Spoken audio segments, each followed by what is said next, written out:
Yep. Hello, good day viewers. You're welcome to Chemistry Hangout. I believe you are fine today. If you are just watching this YouTube channel for the very first time, I want you to subscribe to this channel. This is one of the best channel as far as chemistry content is concerned. If you are watching me from Facebook, I want to say welcome. Like this page, follow it. Your comments will be highly appreciated. And if you are already a subscriber, if you're already following me on Facebook, you're already a subscriber on YouTube, I want to welcome you chemically to another wonderful teaching on Chemistry Hangouts YouTube channel, and I want to believe you are fine today. Very quickly, I really want to do something today. I've received a whole lot of messages as regards this topic. In fact, I have seen undergraduates, even though they do mistake doing this very particular thing, they are not doing it the right way. And I felt, some of these topics start from the rudiment. We need to, go deep down the root of some of these topics so that we can, have a whole knowledge about them. So, but before that, for me to actually confirm this my hypothesis, before that, I'll give a simple test. I'll give just a 2-minute test. If you're watching this YouTube channel, just try to do this test in 2 minutes. You can pause the video after I've written the question. Try to answer it in 2 minutes. If you can do it, then fine. You still need to actually learn a better way of doing it. And if you cannot do it at all, then you need to come back to this channel to actually watch this video so that you can get the full gist. So let me quickly give this very particular test. Name the following inorganic compounds. So let me write the question so that you can just try to name it in 2 minutes, then see. Okay, so try this compound, try this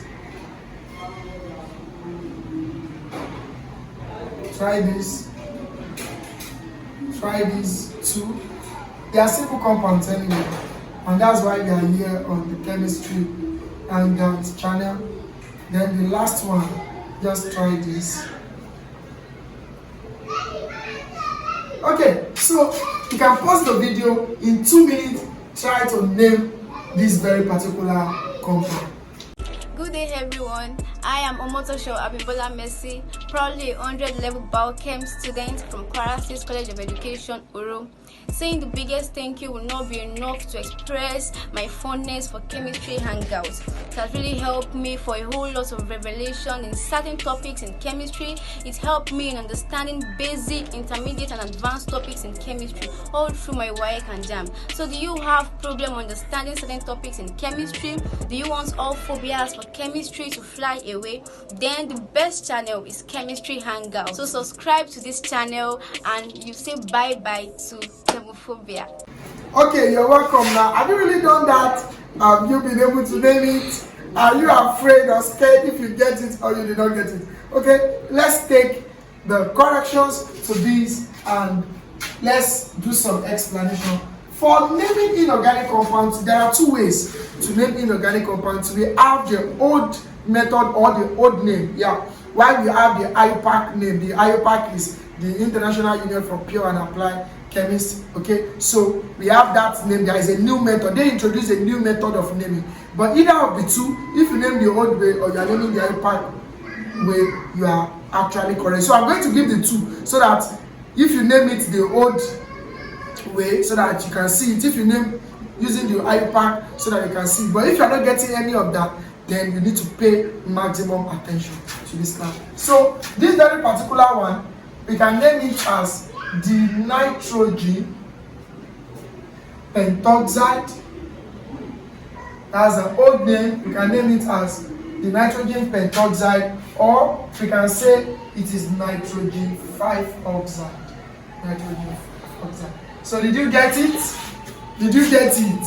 Oh, you didn't get it. Okay, if you actually got it, wow, thumbs up to you. But if you did not get it, then that's why we are here to explain all these things. Because if you don't know how to name this, imagine you cannot name this. How do you name compounds that are even bigger than this? How do you name coordination compounds? How do you know organic compounds? So we are going to be doing a set of series. God helping us, we move from naming binary compounds or inorganic compounds like this to more complex compounds. Then we can talk about coordination compounds. Then properly, God helping us, I'll start organic chemistry class and we're going to name that too. But let's start from this so that we can get the basics. So I said this is the nitrogen pentoxide or this nitrogen 5-oxide. Either of these two is what is correct.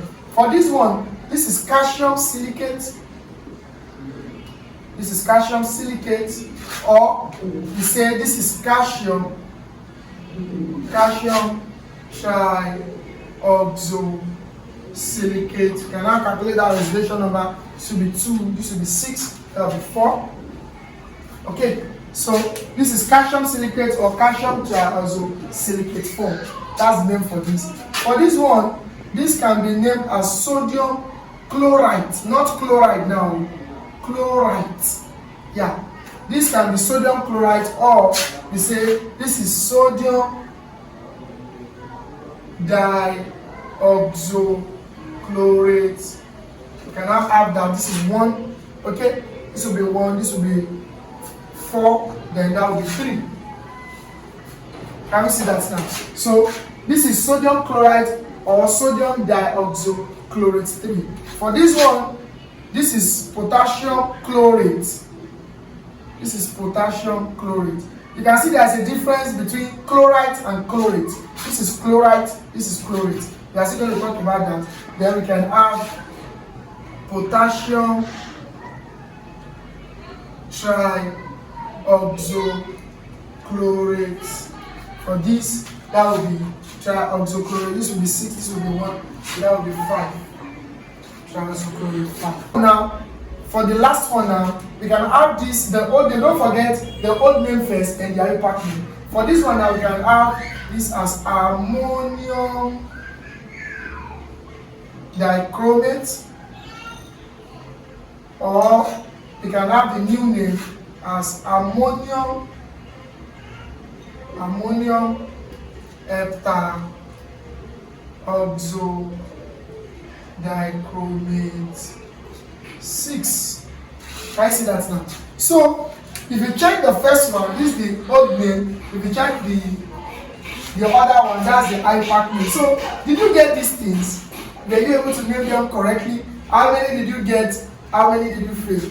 Now, if you fail most of this naming, there is no problem about that, and that is why this YouTube channel is here. If you got it, you know, some of our students actually crammed all this. Some of them can actually tell you all these things, but they don't even know how all this naming, how we actually came by all these namings. That's the reason why we want to put an end to all those, you know, cramming method of, you know, of understanding chemistry concepts, and that's why we are here. So if you get it, you really know why.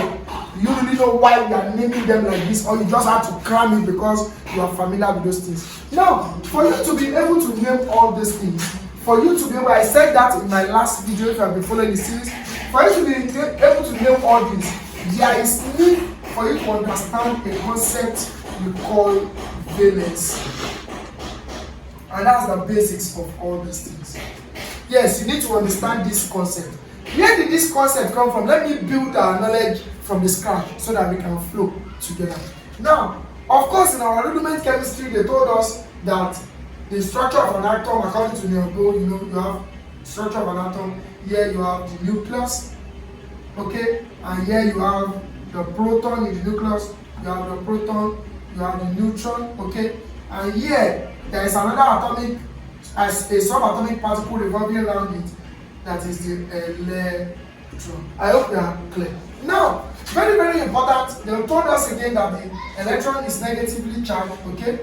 The proton is positively charged, and the neutron has no charge. This is a basic chemistry concept. Now, from the fact that we know this now, this has been established.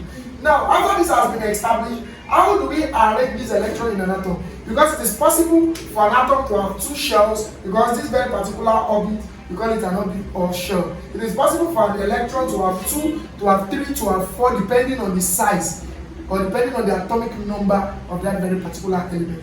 Now, if you have more than one electron in this very particular shell, how do we arrange it? We use the formula 2n squared. Because if I have the first shell, is named K, If I draw another one, that will be N. I'll draw another one, that will be N. You know, like that. Draw another one, that will be N. So for my K shell, what is the maximum number of electrons it can contain? Then I will have 2 into brackets 1 squared. Then I will have 2. Then for my second shell, I will have 2 into bracket 2. That's 4 times 2. That will be 8. Then for the next one, I will have 2 into brackets 3. Then I will have what? 18. Then I will have 2 into brackets 4. Then I will have 32, like that. So which means the first shell can contain maximum number of 2. The second shell can contain maximum number of 8. The third shell can contain maximum number of 18. And the fourth shell can contain maximum number of 32. I want to believe this is very, very clear. Now, having known all this, we can now do the electronic configuration of elements. Let me base my teachings from 1 to 20 elements so that we understand that, then I will introduce us to other ones. So for this now, having known that the first shell, which is the K shell, can contain maximum number of 2, the L can contain maximum number of 8, the M can contain maximum number of 18, the N can contain maximum number of 32. I can now do the electronic configuration of an atom. Let's take for example, I have hydrogen. Hydrogen is atomic number 1 in the periodic table. So I will say that the first shell, which is the K shell, can contain maximum number of 2 electrons. So I will know about the 2 electrons. If hydrogen can contain maximum number of 2 electrons, can it contain 1? Definitely yes. So I can now have the electronic configuration, it does be 1. For helium, which is atomic number 2, don't forget that's 2 electrons and the first shell can contain maximum number of 2. So we have 2. So this will be for the K. Let's have N, let's have M and N. Let's see. So hydrogen, helium, if I have lithium, it's atomic number 3. Don't forget the first shell can contain maximum number of 2. If I write 3 here, it will be wrong because the first shell cannot contain more than 2. So which means I will give the first shell 2, which is the K shell, then I move to the next shell, which is 1. Can you see that now? So lithium, beryllium, like that. This one will now be 2, 2, like that. Do you understand that? Let's move to other elements. Sodium, this will be 11, so this will be 2. This remaining 9 electrons. Don't forget the second shell can contain maximum number of what? Of 8. So I'll give it 8, then I will have 1. I want to believe you are following. Like our neon now. Our neon now, that one is atomic number 10, that one will be 2, 8. Can you see that now? Our aluminium, that one is 13, that will be 2, 8, 3. We can go on and on and on and on like that. I want to believe this is clear. Now, if you look at this, there is something we call an octet or duplet structure. And that's what we are talking about here. Duplet structure means it's either your valence electron, you have the maximum number of electrons, which is 2, or you have the maximum number of electrons, which is 8. Which means if you don't have that electronic configuration, it means you are unstable. Let's check some of the examples I did. Look at this. The maximum number of electrons that can be in hydrogen should be 2, but it is 1. Meaning hydrogen is not stable. Meaning hydrogen has not attained the duplet structure, which is 2. So this is not stable. If you look at lithium, helium has what? 2. And it has only 1 shell. Can you see that? And the maximum number of electrons the first shell can contain is 2. So is helium stable? Definitely yes. Because it has 1 shell and it has the full 2 electrons. So this is stable. Let's look at lithium. Is lithium stable? Is lithium stable?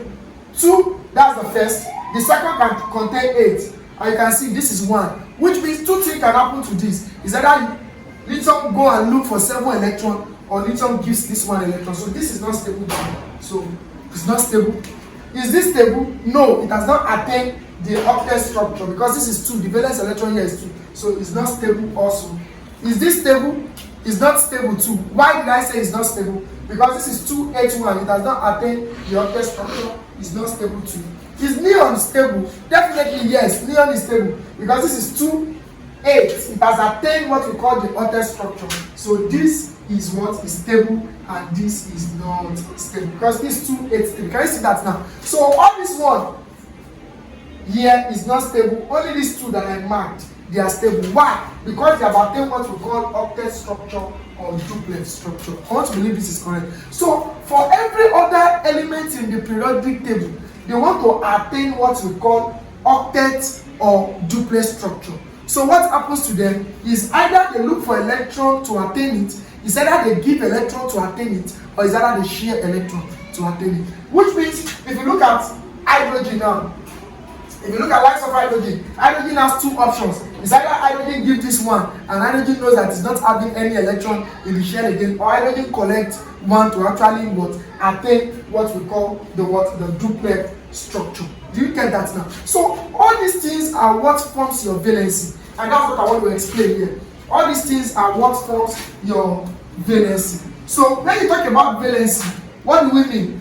Valency, simply put, valency is the number of electrons an atom can give, collect, or share to attain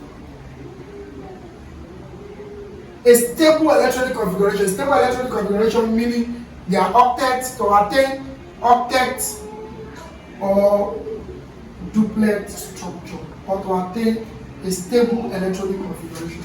So the number of electrons you can give or you can collect to attain a stable electronic configuration is what we refer to as your valency. So how do we get it? How did we get this valency? I want to believe you have actually written this. If you have not written it, you can just play the video backwards so that you can write this. Then how can you actually get those valencies?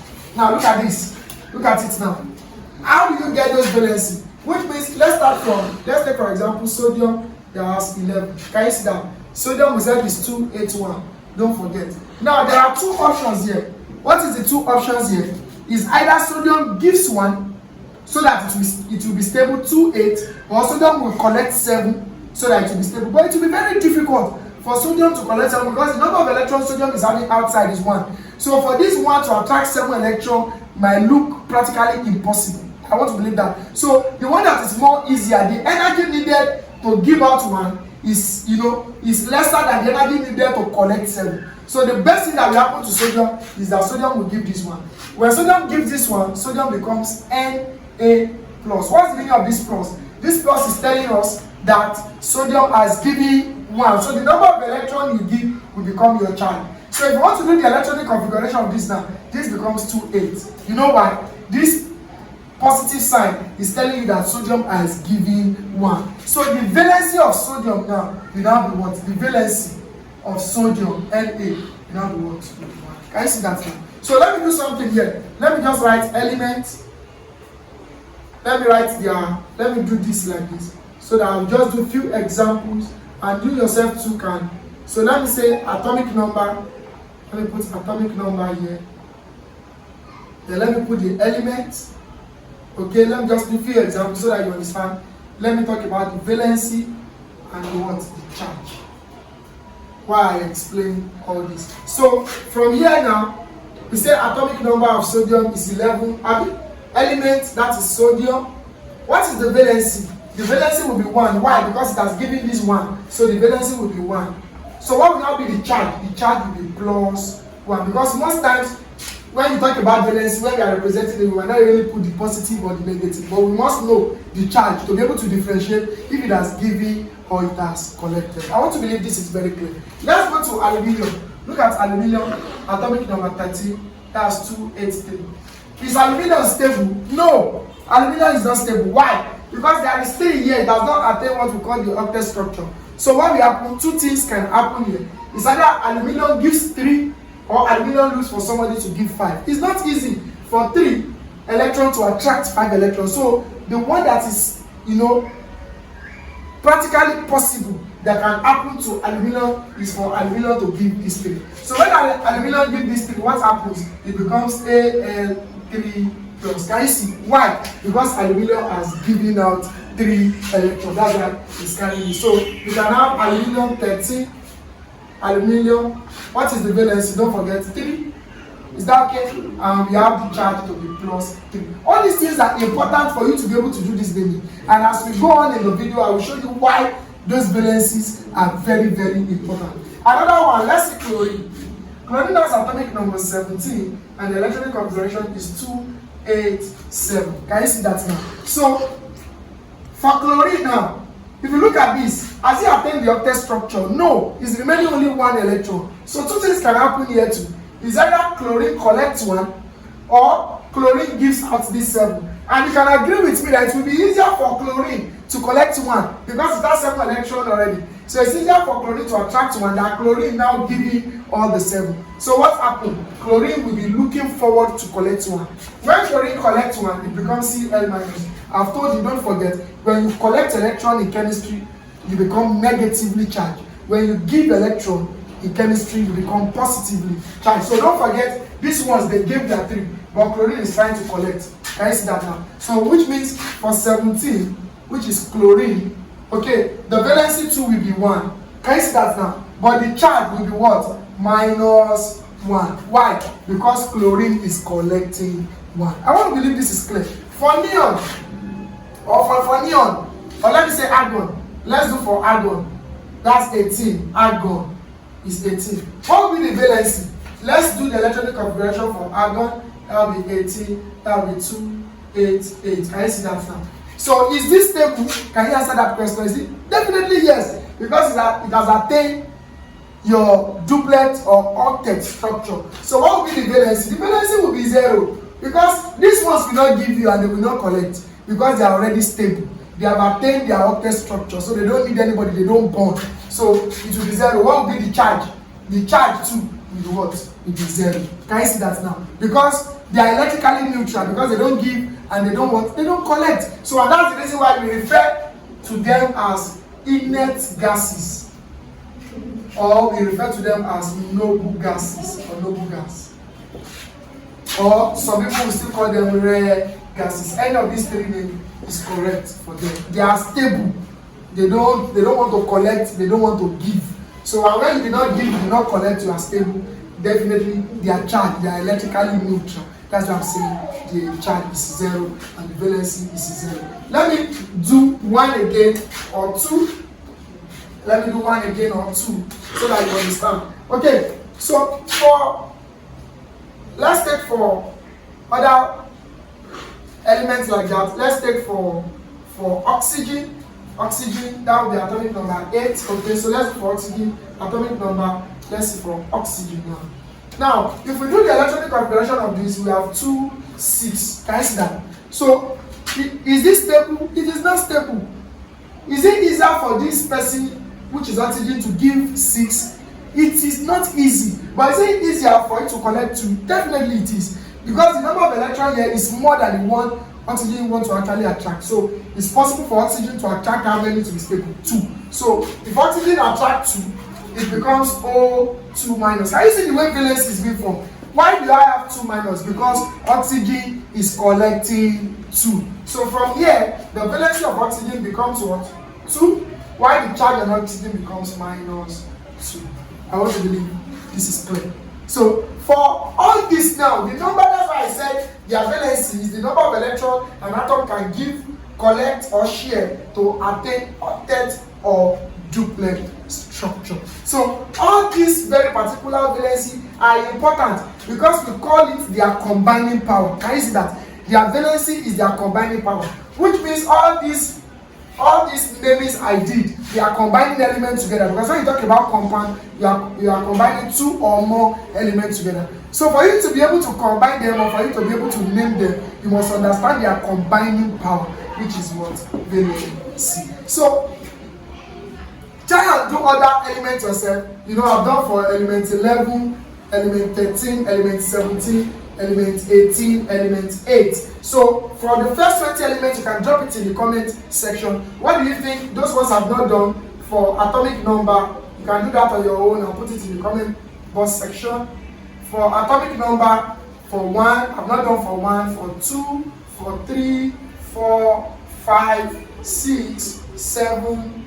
Okay, I've done for 8, 7, 9, 10, which other one? 12, 14, which other one? 15, 16, I've done for 17, I've done for 18, then 19 and 20. So look for this atomic number 1, 2, 3, 4, 5, 6, 7, 8, 9, 10, 12, 14, 15, 16, 19, and 20. But let me give you one clue so that this will be easier. Now, anytime you do this electronic configuration, and the valence electron, which means the electron that is outside, ends on 1, 2, or 3, know that there is a probability they will give. Can you see that now? So when you do, let me give you an X for here now. Let's do for 12, so that I will just do that. Let's do for 12. For 12 now, we have magnesium. Can you see we have magnesium for 12? That's 2, 8, 2. Can you see?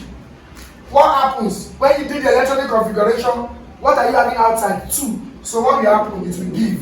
So if it gives, magnesium becomes 2 plus. Can you see that now? So magnesium. So here, let me add it to my list. 12 magnesium 2 then plus 2. Can you see? So anytime you do the electronic configuration, it ends on 1, 2, on 3. The probability that it will give is high. So note that. Anytime it ends on 6, on 5, 6, and 7, the probability that they will collect is what? They will collect electron is high. Meaning 5 will collect 3. Can you see that now? Can we give an example? Let me still give you another expo before I go. If you look at lights of nitrogen, nitrogen is atomic number 7. Let's try that. So if you look for nitrogen now, 7, we are going to have 2, 5. Can you see? It's ending on 5. Can you see that now? So if it ends on 5, how many will you be looking to collect? 3. So if it collects 3, will it be positive or negative? It will be negative. So can I add that to my list again? I'm already doing the assignment I gave you. So for nitrogen, that's 8, right? For nitrogen, that's 8, that's nitrogen. So the valency will now be what? Will be 3, while the charge will now be minus 3. Why will the charge be minus 3? Because it tends to collect 3. Can you see that now? So note this, when the electronic configuration ends on 1, 2, and 3, they will probably give. And when they give, they carries the number of electrons they have given. And that will be a positive charge. So if it gives 1, it becomes plus. If it gives 2, it becomes 2 plus. If it gives 3, it becomes 3 plus. I want to believe that is clear. If it ends on 5, 6, and 7, meaning if it ends on 5, it will collect 3, so that atom will become minus 3. Like nitrogen now, 2, 5, it will collect 3, so it becomes N3, becomes N3 minus, like this. You see that? So if it ends on 6, that means it will collect 2, like oxygen, it becomes O2 minus. Can you see? You have done all those examples. While if it ends on 7, it becomes likes of chlorine. We have done that to the Cl minus. But when it ends on 4, can you see that now? If it ends on 4, 2 things are possible. It's either it's assumed minus 4 or plus 4. Because the number of electrons here is the same with the number of electrons you are looking for. So you can decide to discard all your 4 electrons to become plus 4, or you can decide to discard to collect 4 of the electron to become minus 4. But literally, they are better when they share than they give. So when it ends on 4, they probably want to share with other atoms. They don't give, they don't want to collect. So, but basically, when it comes to valency, they can have either minus 4 or plus 4. That's if they choose to give, they become plus 4. If they choose to collect, they become minus 4, and they can actually share their electrons too. I want to believe that is clear. So in the comment box section, let me know the valency for this. That's hydrogen. Okay, I've even done for helium. Have I done for helium? Okay, I've not done for that. So just do this yourself. 1, 2, 3, 4. Atomic number 1, 2, 3, 4, 5, 6, 7, 9, 10, 14, 16, 15, 16, 19, and 20. Let us have their valency and their charge. Tell us the element, tell us the valency, and tell us the charge. Having known all this, then we'll now move forward to understanding why we need to know their valency to be able to behave this very particular compound. So very, very important. And before I actually, call it a day for today, very important, there are some elements too that have more than one, valencies. We are still going to talk about them. There are many atoms like that they can lose from their outer shell and lose some from the, shell before the outermost shell. Because the outermost shell, we call it the ultimate shell. While the shell before the outermost shell, we call it the penultimate shell. So which means if I have something like this, I have this. So this one is the ultimate shell. The ultimate, that's the last shell is the ultimate shell. Why this one is this one before the last one is the penultimate shell. Penultimate shell. So some atom can lose from this ultimate shell if they don't now have enough electron. Maybe they want to lose 3 and they have only 2 here, so they can decide to lose 2 here and lose 1 here, and that might give them, you know, a valency that is more than 1. E.g., for likes of iron now, iron can have +2, iron can have +3. Can you see? We are still going to talk about that, but we are taking them gently. So iron can decide to lose 2, iron can decide to lose 3. So if it loses 2, it becomes 2 plus. If it loses 3, it becomes 3 plus. Copper 2 can decide to lose 1. Copper can decide to lose 1. Copper 2 can decide to lose 2, you know, depending on the situation at hand as at then. So if you lose 1, it becomes plus. If you loses 2, it becomes 2. But you know, we have established a knowledge that the number of electrons you are given will determine your charge. So if copper loses 1, it becomes plus. If it loses 2, it becomes 2 plus. If it loses 3, it becomes 3 plus. So the number of electrons you lose becomes your valency, which in turn turns to be your charge. While the number of electrons you collect becomes your valency, to which becomes your charge. So very, very important. If you give electron, you become positively charged. If you collect electron, you become negatively charged. And the number of electrons you have given will be the charge you carry. The number of electrons you have collected will be the charge you carry. So this is going to be a serious video. Watch this, understand this, try to, you know, drop your comments in the comment box section about this, the elements, their valency, and their charge, so that in the next video I will now come to explain what will now lead us to how to name compounds. So get prepared, watch this. In few days to now, I will drop another video. But don't forget our aim. Our aim is to understand how to name inorganic compounds. But without knowing all this, you might be finding it difficult. So watch this, share the video, drop your comments in the comment box section, follow us on Facebook. I've said that we are still going to be doing our live video on Facebook soon. So Chemistry Hangout on Facebook, Chemistry Hangout on YouTube, same name on Facebook, same name on YouTube. So if you are not subscribed to this channel, subscribe to this channel. We still have some captivating and fascinating chemistry content that we are going to be dropping, and it's going to be super. It's going to be super. So you are here, you're not a subscriber yet, kindly click on the subscribe button here on YouTube. You are watching us from Facebook, you have not liked, you have not followed us, you are not doing the right thing. So follow us on Facebook, subscribe to our YouTube channel to get more notifications if we upload video, and drop your comments. You know, you can drop your comments, you can drop your questions in the comment box section. We will try as much as possible to answer you in the best possible way and in very, very possible time. So please stay tuned while we are going to be bringing you a whole lot of content on this very particular channel. This is Chemistry Hangout. We love you. Thank you and bye.